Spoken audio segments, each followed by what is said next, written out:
Hi Stampers, this is Kathy from Ladies Stamp A Lot. Today I'm going to show you how to make two of these fun fold cards. They're very quick and easy to make. You can make them at the same time using a sheet of designer series paper and a sheet of 8.5 by 11 cardstock.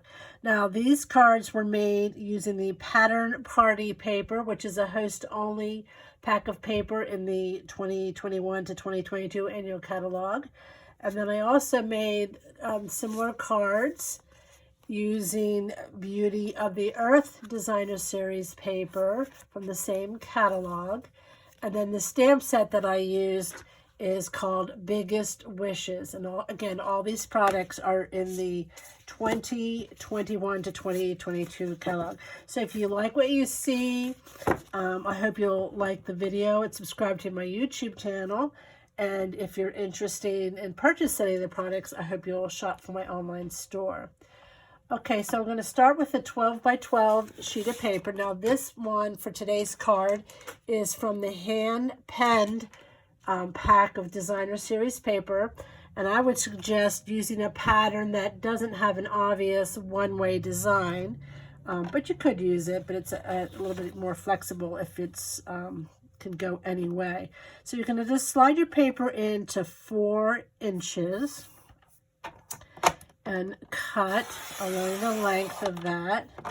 So now you have a 4 by 12 inch strip. And then we're going to cut at 5 1/4. And you'll need 2 of those. And then you're going to be left with this little piece over here. And so I don't like anything to go to waste. So I'm going to cut that at 3/4, cutting it in half. And we'll just use that to decorate the inside of our cards later. Now you're going to take the 2 pieces that you just cut. And you want to flip one. And we're going to cut these on the diagonal. And in a minute, I'm going to show you why you want to make sure you flip one. So you're going to put this, let's see if I can see it, so that the top corner and the bottom corner are in where your blade is going to cut here and here. So you're going to be cutting on the diagonal, making sure those points are in the groove. Oops, and I just slipped a little bit. So let me get it back. All right, and we're going to cut. All right, so now we have one of each shape from each color. If I remember, I'm going to show you why you want to make sure that you flip. I didn't do that, and that's why I like to call these cards my happy accident cards, because I wasn't going to use this black paper, and I had to because I cut it wrong, and I like it actually better, so it was a happy accident. Okay, so now you're going to take your cardstock, and we're going to score it in half both ways. So I'm going to start by putting in the 8.5 at the bottom. So I'm going to slide it over to 4 1/4, which is half. And then use the scoring blade to score that very well. And then we're going to turn it so the 11 inches at the bottom, and half of 11 is 5 1/2. And we're going to score that. Okay, now if you're using this Stampin' Up! Trimmer, your scoring blade can pop out, and you'll need to pop that out up here. There's a little place where it's notched out, it's a little bit bigger, and it just pops right out. Because what we're going to do, I'm going to turn this so I can get the full length of this in here so you can see. So we're going to turn the cardstock, and we're going to cut it on the diagonal. So one point is here, and you swing up to the other point, so they're both in that cutting track. And we couldn't do that with the scoring blade still in there. So when you get that in position, then you want to close your arm to your trimmer. And I find that for some reason, I have a little bit of trouble cutting mine all the way, but let's go ahead and see if it'll work today. All right, so I'm going to hold that and I'm going to cut across, pressing really hard, especially here at the ends. Let's see if it, sometimes it just doesn't want to cut all the way. Okay, this end did perfectly. This end didn't. So if that happens to you, and I haven't figured out why it does that sometimes, just take your paper snips and just finish cutting it. If it does a deep score, it just didn't cut all the way. So now we have those two pieces of paper. Before we forget it, let's snap in our scoring blade so we have it for next time. All right, so now we have the two pieces of card. Now, again, at the end, when I did that scoring, there's a little bit of a bump here that it made from having that little ridge there. And if it bothers you, you can just take your bone folder and rub it out. But the Designer Series paper is actually going to be covering it on that. So it's not really necessary, but if it bothers you, like it's bothering me a little bit, we'll just rub that right out. Okay, so we're going to go ahead and score these, or fold them on the score lines. And I'm going to show you why you want to cut the paper the way you did the Designer Series paper. And I don't know whether it makes a difference. I'm going to try something. If I fold it the other way, I don't think it makes a difference. But you'll see that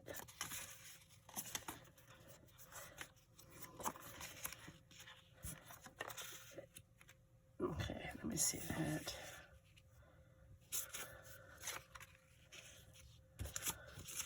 Okay, you want one to go with the pattern and one to go with the, what I call the print and sort of the solid background. If you did not turn the paper and they were all facing the same way, you're basically getting the same pieces, so that you can't, because of the angle, I have to only show it one way. I hope that makes sense. It's just the cut of the angle makes it so that you have to have one up and one down. And I made a mistake when I did that. It was a happy accident, but just be sure to do one up and one down when you're cutting. Now, again, you can decide if you want to hold your cards to open up this way, open up this way. You have different ways you can do it. I personally like to open them up and out. And I think I'm going to keep this with the flowers here and the yellow part there. And then if I wanted to do this one, I would probably, I don't really know that I like that coming down like this. So I'm going to do it going up. And I just think I like the flowers at the top better. But we'll do one or the other. So this might look okay. So this is just probably the hardest part, is deciding which way you want your cards to go. So let's just do this one really quickly to finish it off.